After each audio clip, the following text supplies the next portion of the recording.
Is my child straight or gay? These days, kids come out earlier as gay, but could someone know if their child is gay in the crib, in the womb even? To find a gene that answers the "is my baby gay" question would be one of the more controversial medical mysteries solved. So, has it been? Here's Lynn Scher.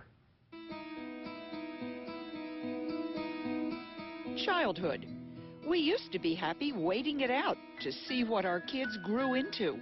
Today, they're figuring out who they are a lot sooner. I would say that I felt different as far back as kindergarten, first grade. I knew there was something about me that wasn't like the rest of the guys. When I was 5 years old, I remember kissing a boy on the yellow bus going to school and telling him he was going to be my boyfriend. Gay kids, how can they be so sure?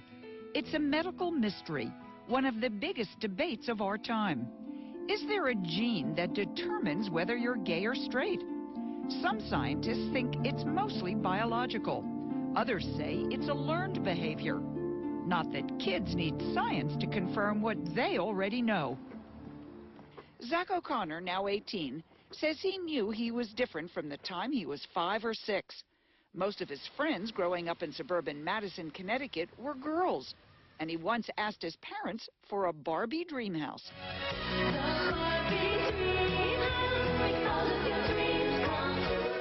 Why did you want that? I guess I didn't want to associate myself with guys because I was like, well, I don't want any feelings to happen. So I'll associate myself with girls. I'll be friends with girls. I'll do what girls like. Did your parents get you the Barbie house? No. And that's our next adventure of watching. Zach says he didn't know why he was different. He just knew he liked boys. Not romantically, not then. But at about 11, his feelings began to deepen and he started wrestling with his sexual identity. Do you have any recollection when you applied the term gay to yourself for the first time? I would say around summer of my 6th going to 7th grade, I was going, okay, I think I might be gay. That's the word that's kind of, you know, classifying all these feelings I have, kind of saying, all right, this is what it is. Zach was so confused he searched the internet for an explanation, but couldn't find an answer to the mystery of why he was gay. Finally, when he turned 13, he no longer felt he had to keep it a secret. Impulsively, in math class one day, he leaned over his desk and whispered to a female friend. Hey, guess what? I'm actually gay. And she went, really? I went, yeah. Yeah, I am. And she goes, cool. With that act of courage behind him, he went home to tell his parents, Dan and Cindy. The first person I told was my mom, and I told her I'm gay. And her reaction was she just went, okay. Well, dinner's ready in 10 minutes. Dinner's ready. Okay. I think he expected me to, like, start getting hysterical or something. I said, Zach, you know what? I have your father, and who you love, that's going to be your choice.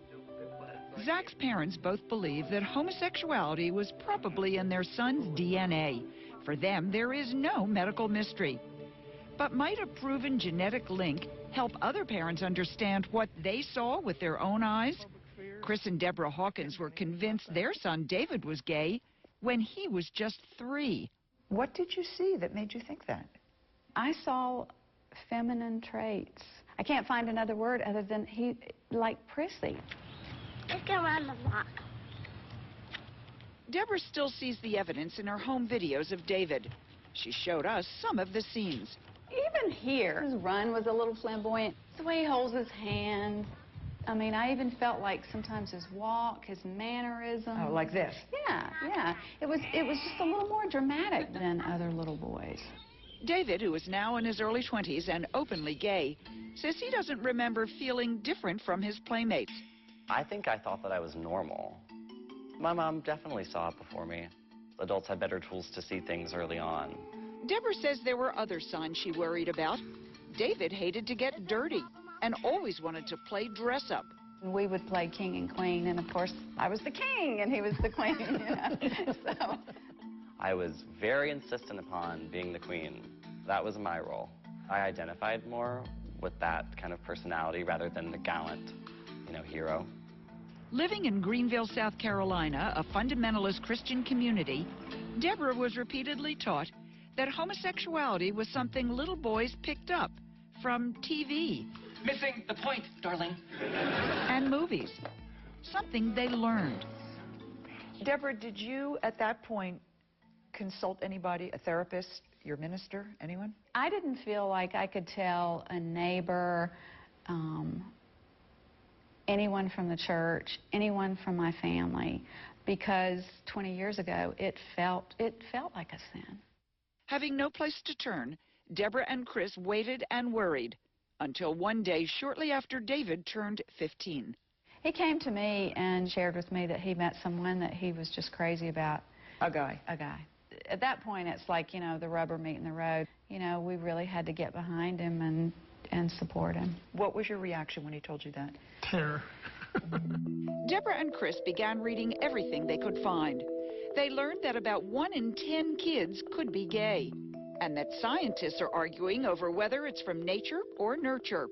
They were sure David was born gay. Sexual identity, as far as you're concerned, is not behavioral, it's biological. Yes, I'm convinced. Chris? Yeah, I'm absolutely convinced on the aspect that it is biological and not taught behavior or choice or anything like that. Dr. Alan Sanders, a geneticist at Evanston Northwestern Healthcare Research Institute, is currently heading the biggest study ever undertaken on sexual orientation. He's looking at the genetic makeup of more than 700 sets of gay brothers, hoping to solve the medical mystery and help families like the Hawkins. Do you believe you're going to find a gay gene? I think the evidence is pretty convincing already that a substantial contribution to sexual orientation comes from genetics. Todd Gottesman and Robin Grenier are both gay, both part of Dr. Sanders' study. They're brothers who didn't know each other until they were in their 20s. Todd was adopted out and raised by a well-to-do Jewish couple.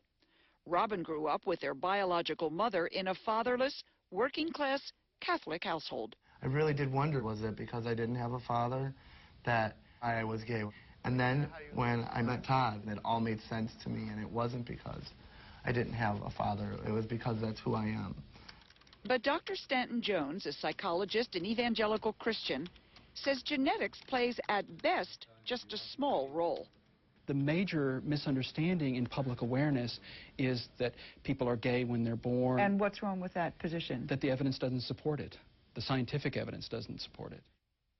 Jones's book, Ex-Gays, illustrates his belief that learned behavior plays a bigger role than biology, and that gay men can be converted to heterosexuals. Do you think you could have had any success in changing? No, I don't. Those type of programs, they just teach the person how to live in denial and push those feelings aside. If they're right, and science does find that genetic link to homosexuality, could there one day be a test that will tell parents about their baby's sexual identity in the womb, so they could perhaps change it? Cindy O'Connor would never have considered it. If they'd offered you a patch, A vaccine. a hormone patch, to say, well, we think he's going to be gay, would you rather take this and then we know he'll be straight? No, I wouldn't have cared. He is who he is. It doesn't matter. You know, it's not relevant. That happens all the time. All the time. In fact, she's enormously proud of her son, Zach, whose acceptance of this medical mystery inspired an essay by his best friend. Would you do me a favor? Just read, starting with this bottom paragraph. Zach is not only different because he is gay, but because he is more mature than other 14-year-olds. He has the strength to recognize and accept who he is. Oh, I finished. Zach cannot control who he is, but unlike his peers, he can control how he acts towards others. Cindy, why did that get to you so? Because I'm proud of him.